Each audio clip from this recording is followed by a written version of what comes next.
about a good, well-paying tech job? Now check this out. Amazon, which, by the way, we also need some transportation. Metro bus system is not good to get people where the jobs are.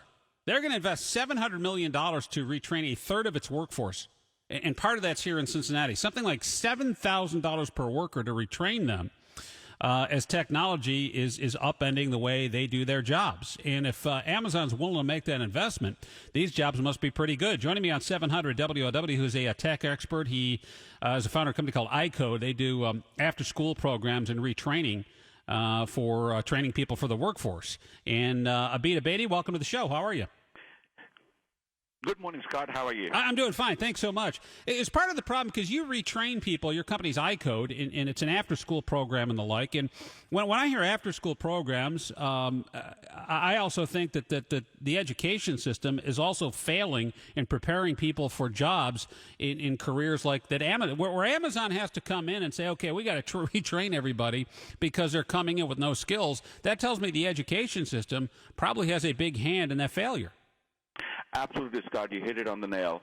If you think about it, in terms of technology, in terms of society we live in, it's changing dramatically. But if you look at the curriculum, whether it's at the school level or at the university level, that really hasn't changed. So what we're teaching the kids in the schools or at the university level is not really getting them ready for the jobs of the future, and that's where the problem is. Yeah, to the point where Amazon now has to essentially do something that's been long forgotten in this country, and that's on-the-job training. $7,000 investment per worker to the tune of $700 million, including right here in Cincinnati at CVG. And we have Amazon hubs all over the place and centers here in Cincinnati. It's a huge employer here. And I hear that tells me that they literally can't find anybody. You can't. And, Scott, I've been in the tech sector for the last 25 years, and it's increasingly becoming difficult to hire good people because the jobs that are being created need folks that understand technology, that knows how to work with technology. Right. And until we create that workforce, it's going to be difficult for the employers to find the people they need. Yeah, and it makes a lot of sense. When you talk about these jobs, because I hear, it's a tech job at Amazon. I picture a big warehouse. There's a lot of robots. There's people walking around. Describe the kind of jobs you're retraining people for. What do they do? What do you do for a living? So I'm a technologist, so I have different companies that I run, but one of the iCode that you mentioned, we actually have an after-school program that we teach kids programming and robotics from the age of 6 all the way through the high school, as well as we're launching some adult programs to train adults as well. So I think, the earlier you get the kids involved, the better off you are, Scott. The other discussion that I was listening to from the other show that you had earlier on was the gun violence. I think it could be solved by education as well. So I think there is a tremendous shortage of technical talent. I mean, according to the Bain study in 2018, about 20 to 25% of the jobs in the U.S. by 2030 will be eliminated or something different they would have to do. So there's a significant amount of sort of tsunami that's coming our way, and unless we get in and change how we are teaching and what we are teaching our kids, I think we're going to get into a big problem down the road. Yeah, I would agree with you, Abid, because starting this thing is education. We often hear that school's a joke, we're not paying attention. It's because we've taught school the way we've taught school for 150 years, right? Exactly. And what we need to do is engage kids on their level. Find me a kid anywhere in America. I don't care what school system, I don't care how urban or how rural it is. Everyone thinks robots are cool. Everyone wants to know how that stuff works. And if we can engage kids on a level, and maybe kids who don't want to sit there and study trigonometry and geography, typically, all that stuff, and put them and immerse them in a hands-on environment, which I thrived in and continue to thrive in, we're not going to lose so many kids, because if you're not an academic, school is largely boring. It doesn't make sense. It's contradictory. I don't see how it applies to my real life. But if you teach applied mathematics and applied sciences, now you're catching kids early. You're keeping them in school, which furthers their chance of success. And there's a pipeline instead of to the streets and gangs and the gun violence we saw in Cincinnati. There's a pipeline to that. Instead, there's a pipeline to jobs like at Amazon that is paying. What's Amazon paying for a tech job like this? I mean, Amazon pays very well in terms of, it depends on what jobs you have, but Amazon, as you know, has increased their minimum wage to $15 an hour. And if a tech job can go as high as 50, 60, 70 bucks an hour. So I think these are good paying jobs. And you're right. What we learned in school, if you think that that's what we're going to do in real world, there's a big disconnect at this point. That is just not the case anymore.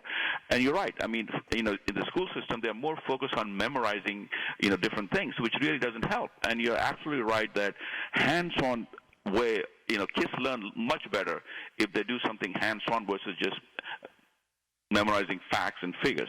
Yeah.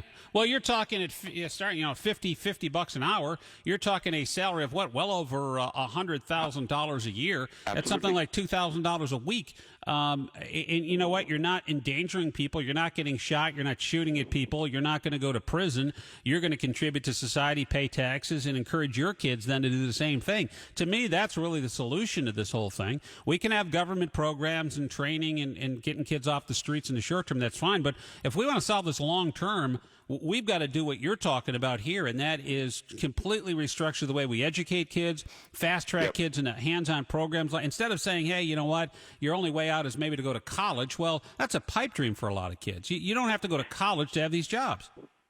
Absolutely not, and that's one of the things I talk about when I talk about give some of the speeches, Scott, is, in the technology industry, getting a 4-year degree is not really going to get you ready to do jobs.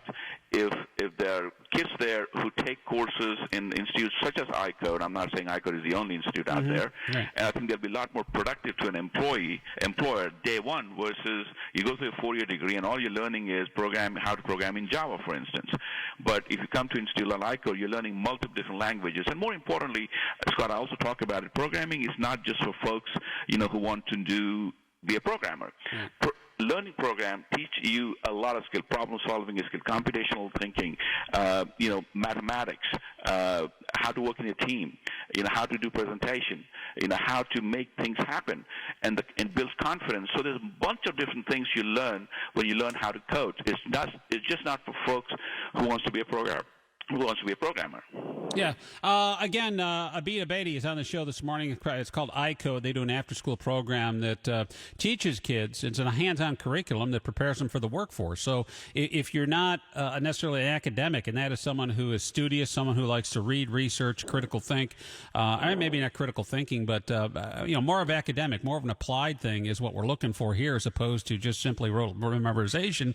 Kids are getting lost in the educational game as it is. And I've talked about this with my passion for the trades. It's the same thing, whether it's programming and technology or nursing or HVAC, electrical, plumbing, those kind of things. Those jobs need to be filled, and they feel drastically. That's where we're failing when it comes to reaching these kids who are committing the gun violence and saying, hey, listen, this may not be for you, a typical 4-year education plan, but there's something you can do and make a hell of a living. We're talking, as you said, in excess of $100,000 a year, working for companies like Amazon that's spending $700 million, about $7,000 a worker, to retrain their workforce because schools aren't doing a good job of it. That's the real problem here. Abid Abedi, thanks for the time. I appreciate it. Thanks for coming on the show. Thank you so much, Scott, for having me. Take care.